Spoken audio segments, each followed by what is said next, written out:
Hello, welcome to Mapping Global China Conversations. I'm Xiaojiao Wang. Today, we're honored to be joined by Professor Bol, the Charles H. Carswell Professor of East Asian Languages and Civilizations at Harvard University. Professor Bol is widely recognized for his groundbreaking work on the history of China's cultural elites. Beyond historical scholarship, Professor Bol has been a pioneer in the field of digital humanities. He leads several major initiatives such as the Chinese Historical GIS, the China Biographical Database, the China X online course, all of which are reshaping how we teach, visualize, and understand China's past. So today, I'm really excited to talk with you. So the first question I have is about your recent book, Localizing Learning. So you focus on places like Wuzhou and how knowledge and authority operated locally. What shifts when we study China through specific regions rather than this overall understanding of China? Well, I think it depends when we're looking. But the reason why this begins, that this story that I tell begins in Southern Song, is at that moment when you start to get the formation of a local elite that's defined by education, by by seeing themselves as what in Chinese is called the shi, or literati. And the question that we have is why is it that in some places, like Wuzhou, or what's now called Jinhua, this literati public that gets created, how does it get created, and why is it perpetuated? Remember that the Song dynasty ends with a conquest by Mongols, who had no interest at all in literati culture, who did not think that literati should have a large say in government policy. And yet, despite this, despite the disappearance of the civil service examination system, an institution that helped define sort of literati status, despite this, education is perpetuated, commitment to civilizing values is perpetuated, and eventually when the Ming dynasty comes in, they get deeply involved in setting policy based to some degree on their own experience. And the other thing that I think that happens is, besides our ability to answer questions like that, is why in this place does this happen? Yes. I think the other part of it is that there's a sense that starts to emerge of local identity. And not all places really, we could say that every place has an identity as an administrative unit, but a strong sense of local cultural identity is something that only begins to appear in the 12th, 13th, 14th century. And so seeing that happen is part of that story. That's interesting. So because we focus on global China, so we always talk about the local versus the global. So there is this tension of China's presence in different parts of the world through infrastructure and other forms of intervention. So I'm curious about what is the tension between these local elites with the dynasty, the center. So this is the interesting thing, is that if we go back into earlier periods, there's a national elite defined largely by the bureaucracy and bureaucratic families who are always in tension with any kind of locality, which they're basically exploiting for revenue sources. And that changes, of course, when you have the educated group that supplies officials being locally instantiated. Right? So that's part of it.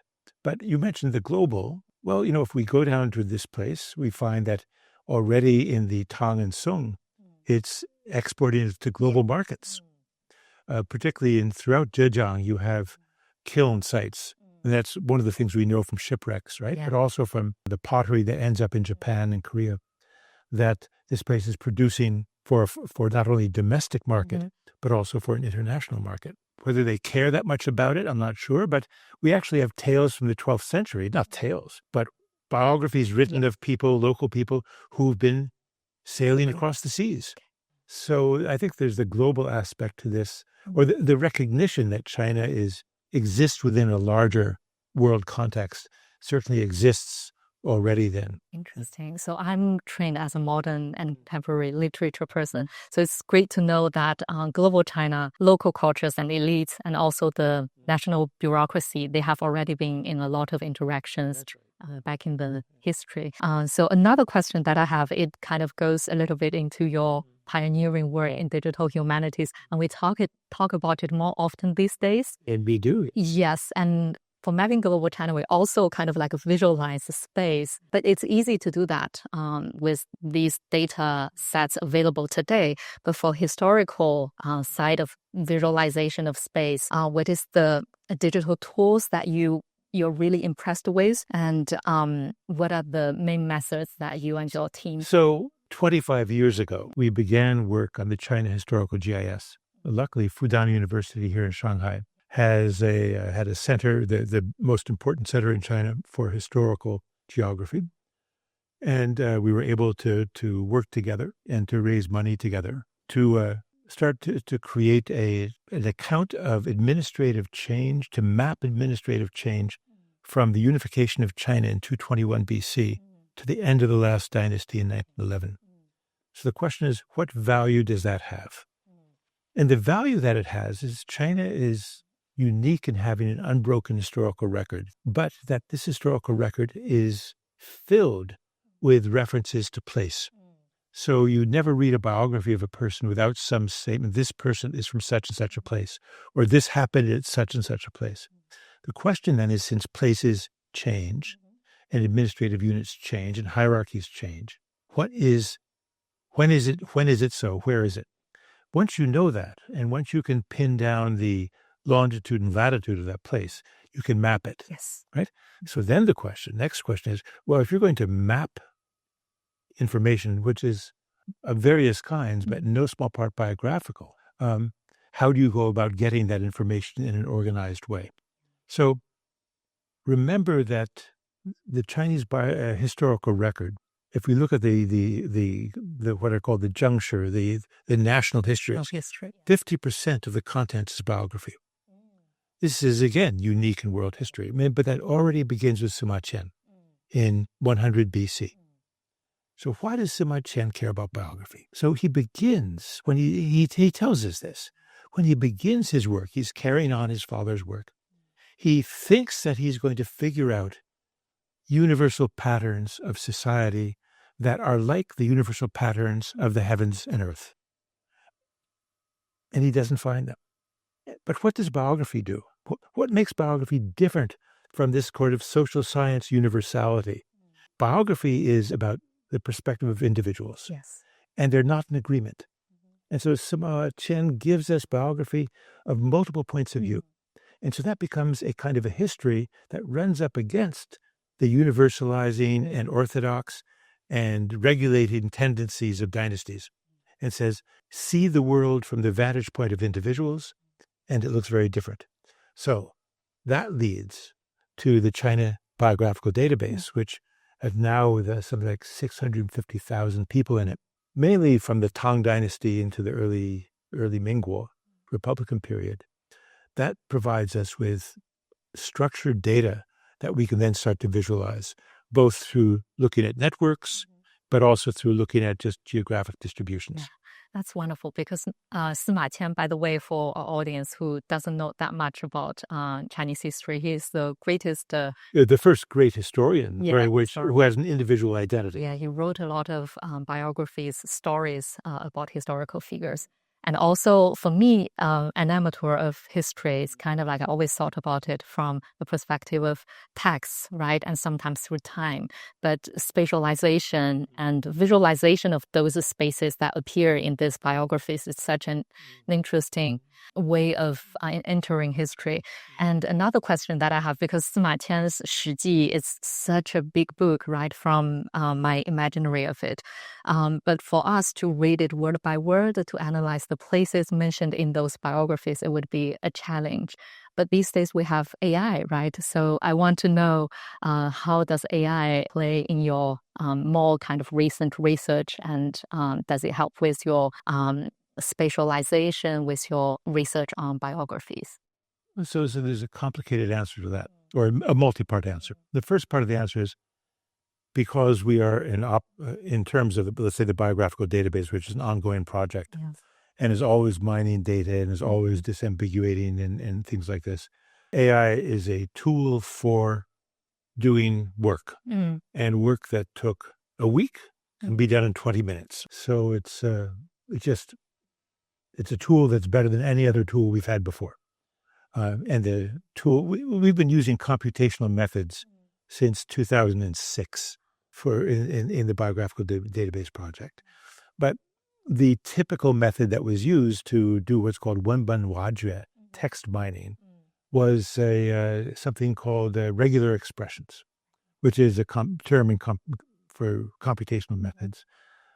And that was useful and could do many things, but there were certain things it could not do very well, like discover social relationships.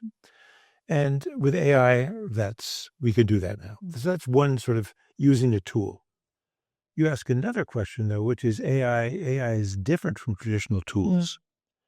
And the difference is that it's a tool for doing things, but it's also a knowledge database. Yeah. And that makes it different from any tool we've had before.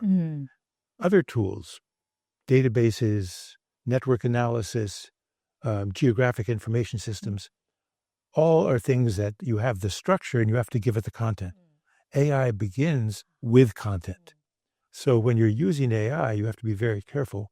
Is it following my instructions to do things, or is it bringing in its own content? You can give it instructions. Do not bring in your own content. But sometimes you want it to. And then the question is, how reliable is it and so on? There's, of course, we know that there's tremendous resistance in the humanities, more than any other area of scholarship, to the use of artificial intelligence. But we can resist in the humanities all we want. The students are going to use it. So the question we need to ask is not how do we resist or how do we prevent the students from using it, or how, if students use it, we can catch them out and make them pay a price for it. The question we need to ask is a different question. It's a question of how can we use AI to help students do a better job than before, to learn more than before. That, I think, that process of trying to figure out how we can teach with AI, not just to teach people how to use it as a tool, but how we can use AI as a vast store of knowledge. That process is still going on, and I don't think we have easy answers to it yet.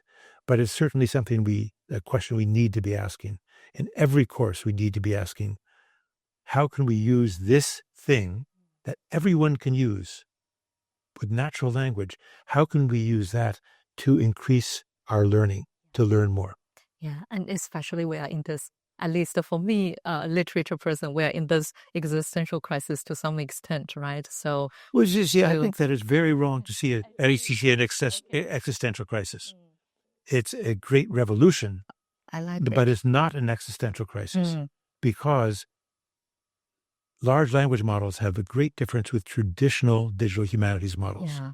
And the difference is the traditional models, GIS, network analysis, statistical analysis, are all fundamentally quantitative in nature. Yeah. And the people, even in literary scholars, if you think about people like Franco Moretti or Ted Underwood, what this means is they are driven in the direction of quantitative analysis. Yeah.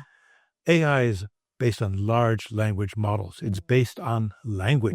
That's our specialty in the humanities. Interesting. Right? It's not an existential crisis. What it means is that the most powerful tools we have for analysis belong to the humanities. How can that be something that troubles us? That's not an existential crisis. That is an opportunity. Yeah, we have a great tool with us right now. We have an opportunity. I like it. Especially you mentioned teaching and learning.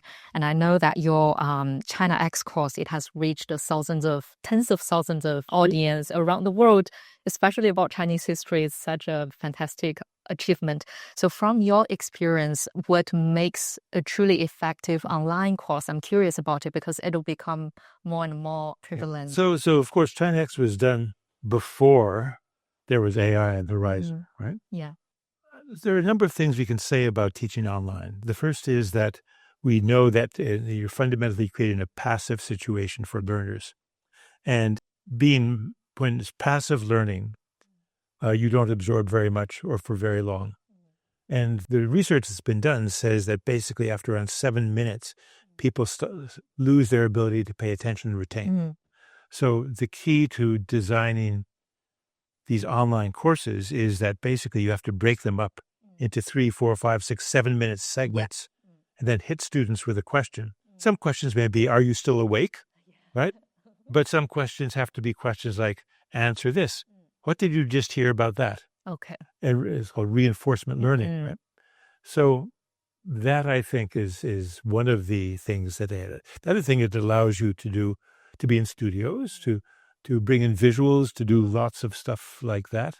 But fundamentally, it's a question. The hardest thing with an online course that's free is that it makes tremendous requirements on students to discipline themselves. And students, even professors, are not necessarily good at disciplining themselves unless they're doing something they really want to do. Now, so how do you inspire a student, whether they're young or old? It doesn't matter, because we're talking about learners at all ages. How do you inspire them to pay attention consistently and learn something? There are two either ways. You make them pay money, and even if you pay just a little bit of money, you tend to invest in doing something, right? So basically, that's sort of fooling. The famous story in Zhuangzi, that you give 4 nuts in the morning and 3 in the evening, and when the monkeys get unhappy, you change it, give them 3 in the morning and 4 in the evening. They think it's great, right? Well, there's basically trying to manipulate students into working hard by making them pay is a good idea. The other way to make people pay attention is to give them some kind of credit, academic credit. And that's something people are very reluctant to do. They're reluctant to do because there are all sorts of ways you can easily cheat. And universities don't want to give out credentials unless they have some substance to them. But now, of course, in the world of AI, unless you do written examinations, we don't know whether students are. Right? So. Yeah. Thank you so much. The world has changed a lot. But it's great to have this conversation with you about your book on localization, Localizing learning. Localizing learning, right. And also your work on digital humanities, your use of AI. Yeah.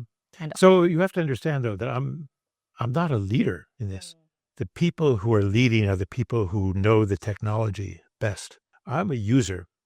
Yeah, but you're a great user. I'm a mediocre user. Nothing special, really. But I think, this is really true. Okay. What people need to understand is that anything in the digital humanities is fundamentally collaborative. And unless we have people around us who we work with, who can combine knowledge of the subject with knowledge of technology, and for whom that really is important and want to spend their lives on that, this will not work. I'm not one of those people, but I recognize and honor those people. And that's my contribution is, I guess, to support them.